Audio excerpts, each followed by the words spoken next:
Hello everyone, welcome back to knowledge for future study channel. मैं हूं जुगल शर्मा। रोजाना की तरह आरपीएससी का ओल्ड पेपर डिस्कस करेंगे।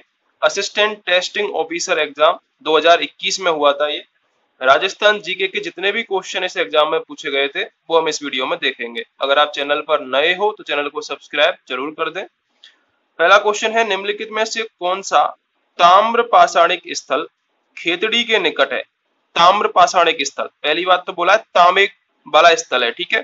ऑप्शन से बालाथल, जोधपुरा, गणेश्वर, ओजियाना। अगर जोधपुरा की बात करें तो कहां पर है? जयपुर में है जोधपुरा। किस नदी के तट पर है? साबी नदी के तट पर है, जो कहां से निकलती है? सेवर की पहाड़ी से निकलती है, ठीक है। तो ये तो हमारा आंसर नहीं होगा। बात करें बालाथल की, बालाथल आहार सभ्यता का ही एक प्रमुख केंद्र है, उदयपुर के पास है, ठीक है। और आहार सभ्यता भी ताम्र सभ्यता है, लेकिन बालाथल जो सभ्यता है यहाँ से 11 भवनों वाला कमरा मिला है, ठीक है। कुष्ठ रोग के प्रमाण मिले हैं यहाँ से बालाथल सभ्यता से। तो लेकिन खेतड़ी, खेतड़ी कहां पर आता है? झुंझुनू में। खेतड़ी में तांबे की खान भी है, हिंदुस्तान कॉपर लिमिटेड का कारखाना भी है। तो खेतड़ी के पास जो ताम्र पाषाणिक स्थल है वो है गणेश्वर। अब गणेश्वर के बारे में एक चीज और याद रखनी है, ताम्र सभ्यताओं की जननी से कहा जाता है। कालीबंगा सभ्यता में सप्लाई जो होती थी तांबे की वो यहीं से होती थी। कातली नदी के यहाँ पर केंद्र पर बना हुआ है, कातली नदी के किनारे पर बना हुआ है, जो कि खंडेला पहाड़ियों से निकलती है, खंडेला सीकर से निकलती है, ठीक है। तो इतना सब आपको याद रखना है। ताम्र पाषाणिक स्थल खेतड़ी के निकट गणेश्वर सभ्यता है, ठीक है। अगला हमारा क्वेश्चन क्या है? अगला क्वेश्चन है, निम्नलिखित में से कौन सा पुरातत्वविद बैराट सभ्यता के खोज में शामिल नहीं था? सबसे बैराट सभ्यता में सबसे पहला जो नाम आता है वो आता है दयाराम साहनी का, ठीक है। ये आपको जरूर याद रखना है। इसके अलावा Alexander Cunningham, N R Banerjee, ये भी बैराट सभ्यता के खोज में शामिल थे। एच डी साखलिया ये नहीं थे, एच डी साखलिया, ठीक है। ये किस में थे H D Sankalia? H D Sankalia Ahar सभ्यता के उत्खनन में शामिल थे, ठीक है। ये भी आपको याद रखना है। एच डी साखलिया आहड़ में थे, बाकी के तीनों बैराट में थे। बैराट में दयाराम साहनी का नाम डायरेक्ट पूछा जाता है एग्जाम में, ठीक है। क्वेश्चन ऐसे ना हो के ऐसे भी हो सकता था कि बैराट के संबंध में कौन थे, बैराट के उत्खनन में कौन संबंधित थे? दयाराम साहनी आंसर होता। अगला क्वेश्चन है, बिग्रहराज चतुर्थ की साहित्यिक रचना हरकेली क्या है? बिग्रहराज चतुर्थ की साहित्यिक रचना हरकेली एक नाटक है, इसलिए ही बिग्रहराज चतुर्थ को कवि बांधव की उपाधि भी दी गई थी, कवि बांधव।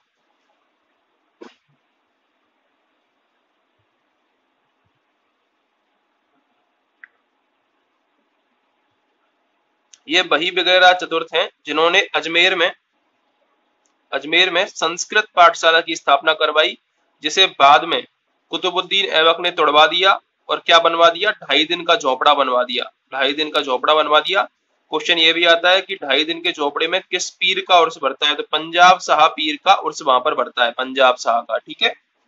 इतना आपको याद रखना है।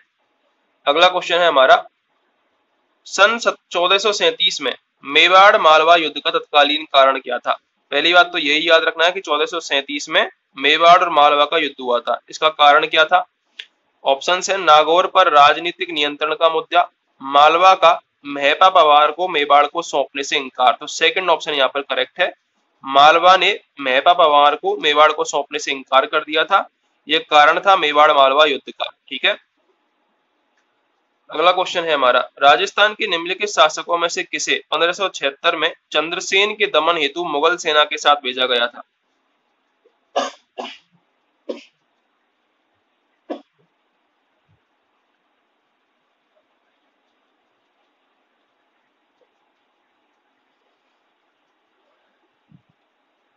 आपको पता होगा चंद्रसेन मालदेव के बाद शासक बना था, मालदेव का बेटा था ये। इसने 1570 का जो नागौर दरबार हुआ था अकबर का, उसमें भाग तो लिया था, लेकिन ये वहां से वापस लौट आया था। मतलब अकबर की अधीनता स्वीकार नहीं करी इसने।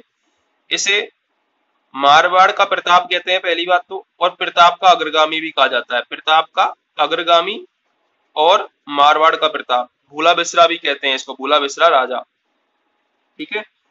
तो चंद्रसेन के दमन हेतु 1576 में बीकानेर के राय सिंह को भेजा गया था। किसको भेजा गया था? बीकानेर के राय सिंह को।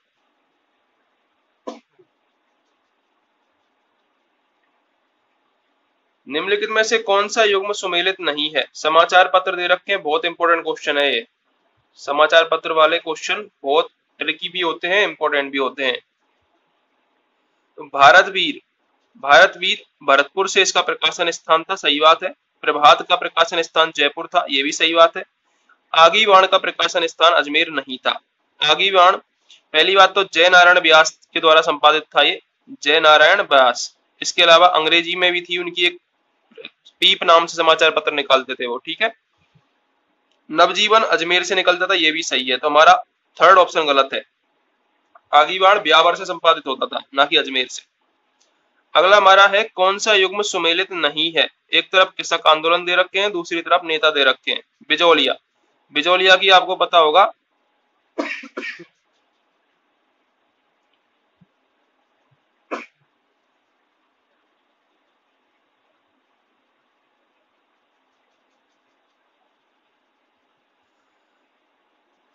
जो बिजोलिया आंदोलन है उसमें 1916 में विजय सिंह पथिक शामिल हो गए थे। उनका नाम सबसे ज्यादा आता है इसमें। विजय सिंह पथिक का बचपन का नाम भूप सिंह था, ठीक है। बिजोलिया तो लगभग 44 वर्षों तक चला था, अहिंसक आंदोलन था। चबरी कर तलवार बनाई कर फेमस है। 1893 से लेकर 1941 तक चला था ये, ठीक है। तो माणिक्य लाल भी इसके नेता थे, जो कि आधुनिक थे, मतलब 1938 के आसपास जो नेता थे बिजोलिया आंदोलन के, वो माणिक्य लाल थे। तो ये तो सही हो गया हमारा। अगला है बेंगू के रामनारायण चौधरी थे, बिल्कुल सही बात है। सीकर के कल्याण सिंह थे, ये गलत बात है। करौली के कुंवर मदन सिंह थे, ये भी सही बात है। तो हमारा सीकर यहाँ पर करेक्ट आंसर हो जाएगा, जो कि हमसे पूछा था गलत कौन सा है। अगला हमारा क्वेश्चन है मानगढ़ हत्याकांड किस वर्ष हुआ था। इंपॉर्टेंट है ये मानगढ़ हत्याकांड। तो 1913 में हुआ था, बांसवाड़ा में मानगढ़ हत्याकांड, ठीक है। गोविंद गिरी ने संप सभा की स्थापना करी थी, उस पर ही गोलियां चलाई गई थी मानगढ़ में। देशी रियासत जिसने विलय पत्र पर सर्वप्रथम हस्ताक्षर कर दिए थे वो थे बीकानेर। राजा कौन थे? शार्दुल सिंह।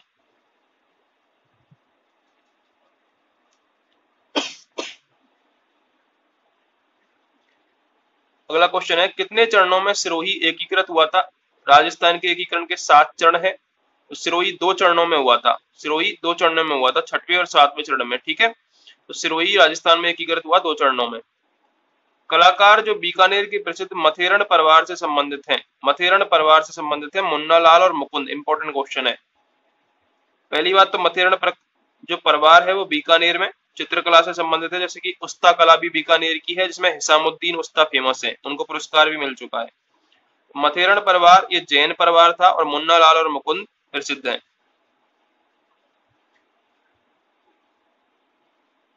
अगला क्वेश्चन हमारा, नृत्य रूप जो केवल पुरुषों द्वारा किया जाता है, पुरुषों द्वारा गीनड़ किया जाता है होली के अवसर पर। पुरुषों द्वारा गीनड़ नृत्य किया जाता है होली के अवसर।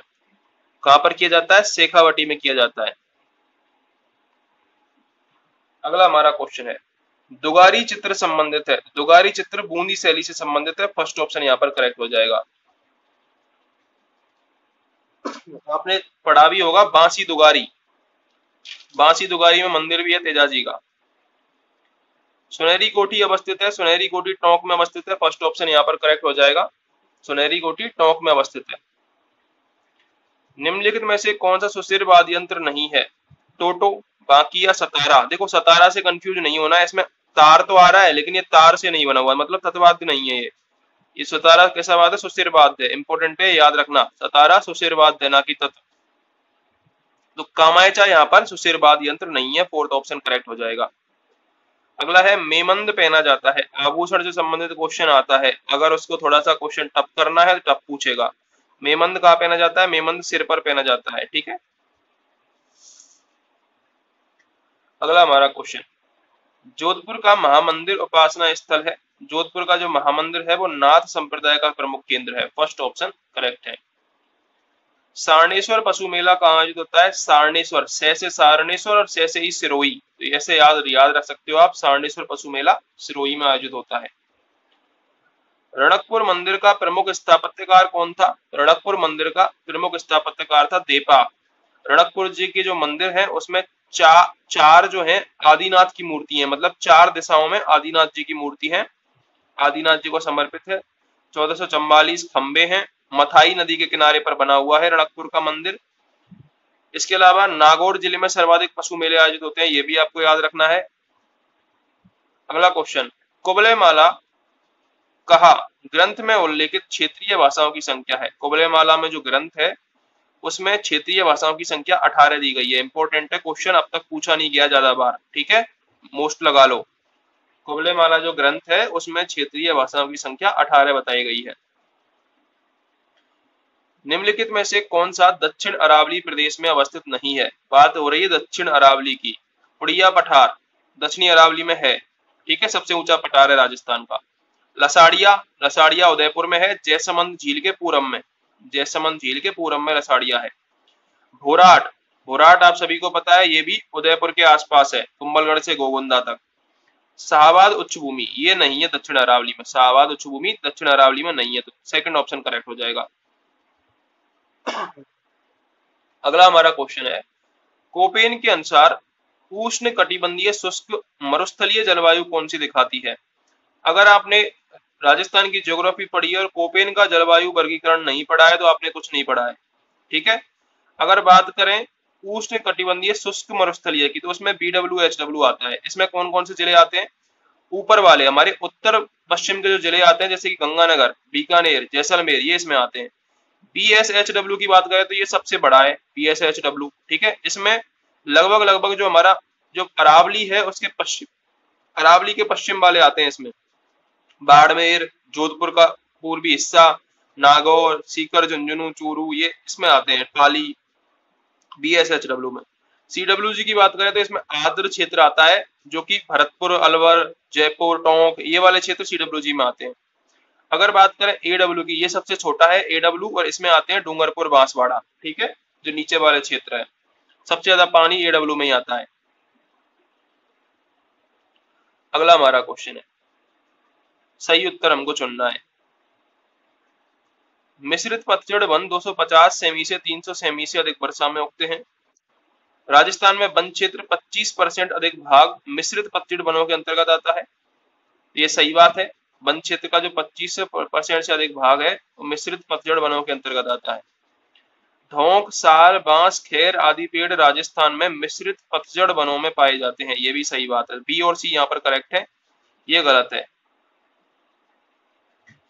निम्नलिखित में से लवणीय गर्त नहीं है। डीडवाना खारे पानी की झील है, सुजानगढ़ खारे पानी की झील है, तालचापर खारे पानी की झील है, कायलाना, कायलाना ये जोधपुर में है, पहली बात तो यही याद रखना है, जोधपुर में है, मीठे पानी की झील है। इसके किनारे पर, इसके पास में ही मतलब माचिया सफारी पार्क विकसित किया गया है, माचिया सफारी पार्क, ठीक है, वो भी आपको याद रखना है। तो ये तीनों क्या है, लवणीय है। तालचापर चूरू में है, कृष्ण मृग के लिए फेमस अभ्यारण्य भी है तालचापर अभ्यारण्य। डीडवाना, नागौर, सुजानगढ़ ये चूरू में है, ठीक है, लवणीय है ये। अब खनिज से संबंधित क्वेश्चन तो आएगा ही अगर आपसे राजस्थान जी के पूछ रहे हैं तो। ताम्र खनिज, ताम्र खनिज अकावली झुंझुनू से निकलता है, सही बात है ये। लौह अयस्क पुरबानेरा पेटी भीलवाड़ा से निकलता है, ये भी सही बात है। बात करें सीसा जस्ता की, हनोतिया अजमेर से निकलता है, ये गलत बात है, सीसा जस्ता हनोतिया अजमेर से नहीं निकलता। मैंगनीज की बात करें तो सिवानिया खेरिया नामक जगह बांसवाड़ा से निकलता है। इसके अलावा लीलवानी खान भी है बांसवाड़ा में मैंगनीज की, वो भी फेमस है, ठीक है।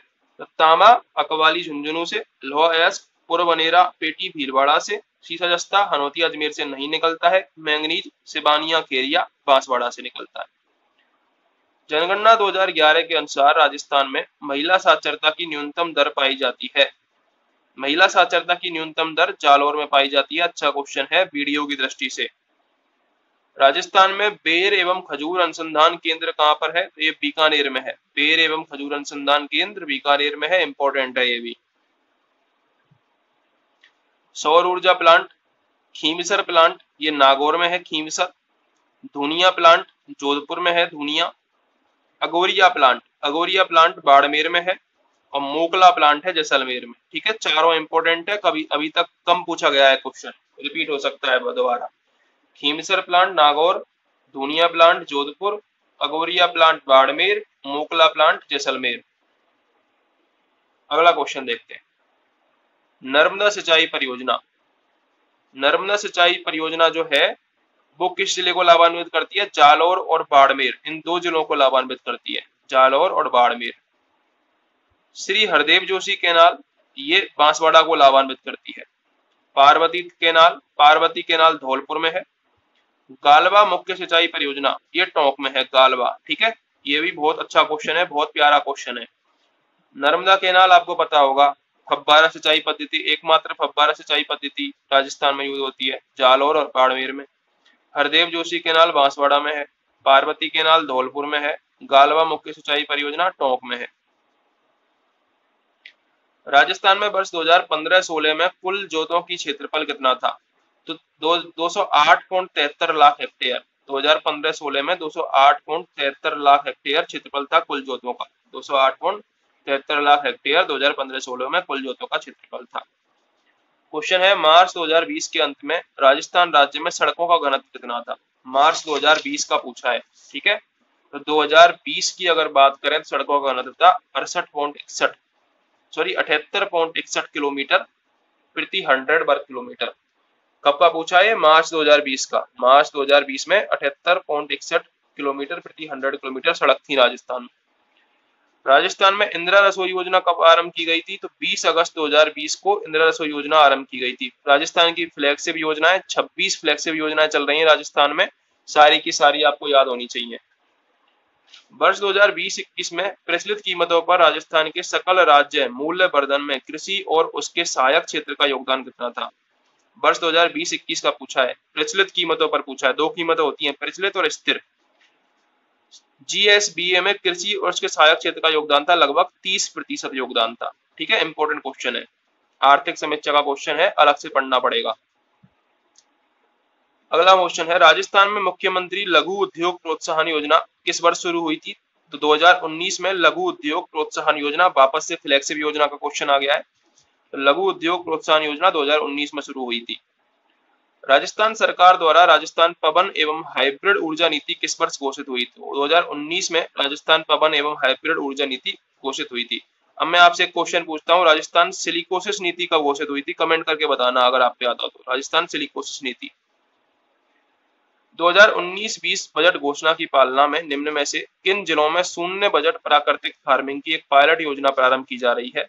तो वो है टोंक, बांसवाड़ा और सिरोही। टोंक, बांसवाड़ा और सिरोही में शून्य बजट प्राकृतिक फार्मिंग की एक पायलट योजना प्रारंभ की जा रही है। इंपॉर्टेंट क्वेश्चन है, 2019-20 के बजट में शून्य बजट प्राकृतिक फार्मिंग, टोंक, बांसवाड़ा और सिरोही। अगला क्वेश्चन देखिए, नवनेरा बांध किस तहसील में है? तो नवनेरा बांध दीगोद तहसील में है। नवनेरा बांध दीगोद तहसील में है।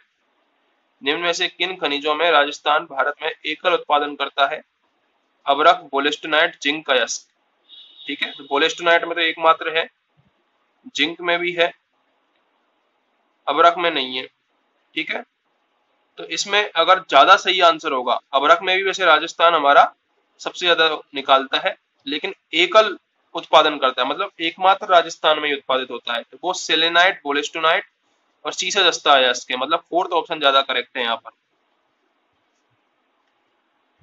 सामाजिक सेवा क्षेत्र में किसने पद्मश्री सम्मान 2021 प्राप्त किया था? सामाजिक सेवा के क्षेत्र में श्याम सुंदर पालीवाल, श्याम सुंदर पालीवाल, इन्होंने पद्मश्री 2021 प्राप्त किया है। अगला क्वेश्चन है, राजस्थान के बजट 2021-22 के अनुसार हैंडबॉल अकादमी की स्थापना किस जिले में होगी? तो जैसलमेर में हैंडबॉल अकादमी की स्थापना होगी। बजट 2021-22 के अनुसार हैंडबॉल अकादमी की स्थापना जैसलमेर में होगी। अगला क्वेश्चन है, वर्ष 2021 में राजस्थान सरकार द्वारा किसी दुर्घटना की स्थिति में किसानों को आर्थिक मदद हेतु कौन सी योजना शुरू की गई है? तो राजस्थान मुख्यमंत्री कृषक साथी योजना। इस योजना के साथ ही राजस्थान का जो कृषि बजट है उसमें 5000 करोड़ रखे गए हैं। पहले 1000 करोड़ थी राशि, फिर 2000 करोड़ हुई इस साल, फिर जब कृषक साथी योजना आ गई तो 5000 करोड़ हो गई। राजस्थान अधीनस्थ एवं मांत्रलयिक सेवा बोर्ड के वर्तमान अध्यक्ष कौन है? तो RSMSSB के वर्तमान अध्यक्ष है हरि प्रसाद शर्मा। फर्स्ट ऑप्शन यहाँ पर करेक्ट होगा। तो ये 42 क्वेश्चन पूछे गए थे।